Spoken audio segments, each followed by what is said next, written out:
Madam President, I come to the floor today to oppose the Democrats' latest liberal spending spree. Just over a month ago, Democrats put $2 trillion onto America's credit card.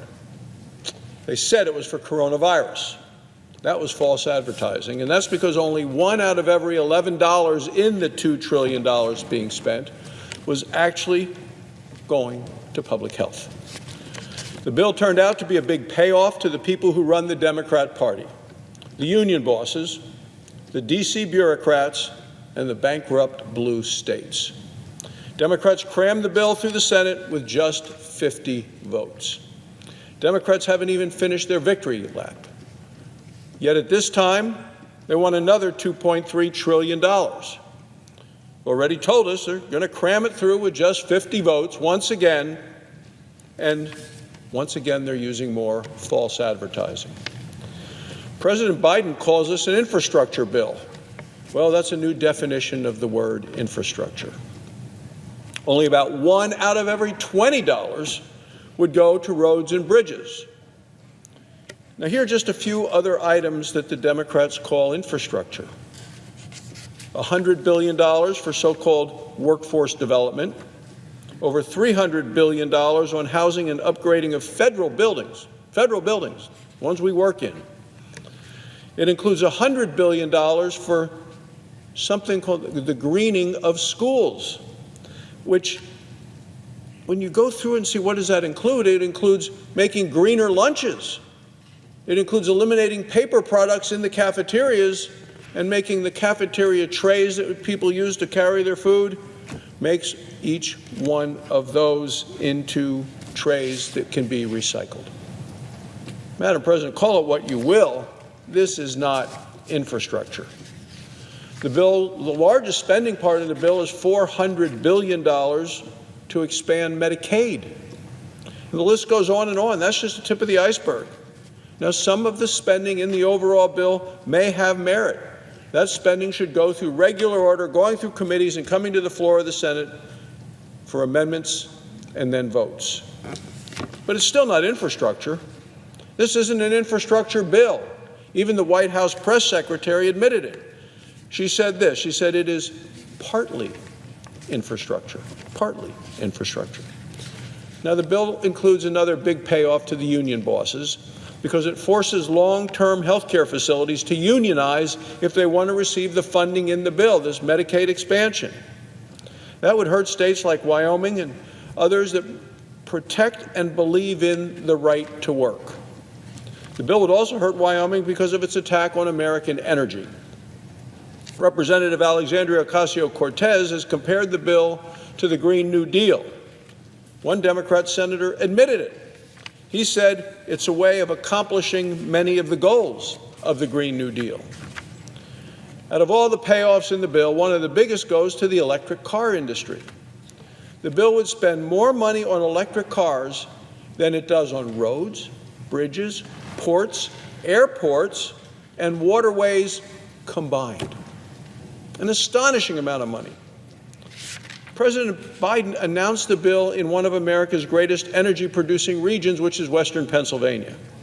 Yet energy-producing states like Pennsylvania and Wyoming have a lot to lose from this bill. The bill would spend $10 billion on something called the Civilian Climate Corps. These are taxpayer-funded activists who would advance environmental justice. That's what it says. $10 billion, the Civilian Climate Corps, to advance environmental justice. And then another $35 billion on climate innovation, $27 billion on clean energy and sustainability accelerator. It just seems that they're throwing money and names onto things. These are slush funds. They're going to give government bureaucrats more power to pick winners and losers in our economy. We all remember the disaster called Solyndra. It was a Silicon Valley startup. Last time that Joe Biden was in the White House, his administration, along with Barack Obama, gave them $500 million, taxpayer dollars, for so-called clean energy. We later found out that Solyndra lied on their loan application form, and apparently no one in the administration caught it. The company went bankrupt, 500 million taxpayer dollars gone forever. President Biden is bringing back this kind of central planning. It's all in the name, he says, of green energy. If we pass this bill, I will tell you, Mr. President, we're going to see another Solyndra and another one after that and another one after that. So how are Democrats going to pay for this piece of legislation? Well, they're going to cram through the largest tax increase of this century. They're going to use 15 years' worth of tax increases to pay for 8 years of spending. So the spending is temporary, but the tax increases will be permanent. If the bill becomes law, it will be harder for American companies to compete with companies in other countries. And the concern is that means more companies are going to move overseas because taxes there will be lower. When they do, they're going to take good American jobs with them. You know, with the Republican tax cuts that we did in 2017, we saw $1 trillion flow back into this country in just 2 years. President Biden is ready to send all of that money back overseas. The official name of the bill is the American Jobs Plan, yet it's not much of a jobs bill. The jobs this bill would allegedly create would cost $800,000 each job. It's a lot to pay for a single job when communities all across the country have out their businesses help wanted signs. I saw one in Afton, Wyoming last week, Mr. President, small community, western Wyoming. There's a convenience store and the sign said, "Your father called. He said you need a job. We're hiring." There are signs like that all over the country. Small businesses and small business owners I talk to continue to say, we cannot find people to hire. And yet the administration has a jobs plan, they say, where they're going to cost taxpayers $800,000 for each job created. At the same time, the bill is going to eliminate many good-paying energy jobs, and that's a real concern. Democrats are cramming this through at a time when our economy is already recovering. The pandemic is coming to an end. The experts say we're going to create 11 million more jobs over the next 4 years, even if we don't pass the bill, and there are jobs available today. One analysis from the Wharton Business School said the bill would actually slow down the economy. That's because the bill would discourage businesses from investing. It's not an infrastructure bill, not much of a jobs bill. It is a slush fund for more liberal spending. That's what is on the minds of the Democrats who are pushing this bill forward. It's not what the United States needs right now. We need real infrastructure improvements. We need a real infrastructure bill, one that will build roads, bridges, or waterways, and allow us to do things faster and better and cheaper and smarter.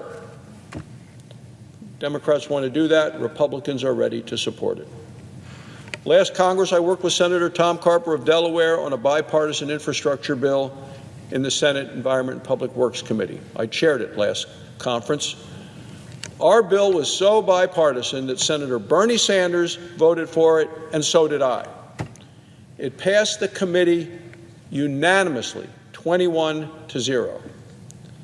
When we went to work with Democrats in the House on the legislation, they ignored it and replaced it with the Green New Deal.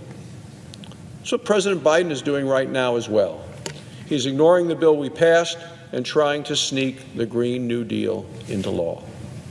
So I'd urge my Democrat colleagues to reverse course, to throw out this liberal wish list, this slush fund of liberal spending, and start over working in a bipartisan way with Republicans. We should start with a bipartisan bill that the Senate Committee on EPW passed last year.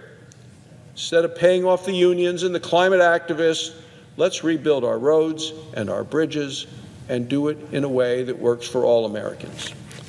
Thank you, Mr. President, and I yield the floor.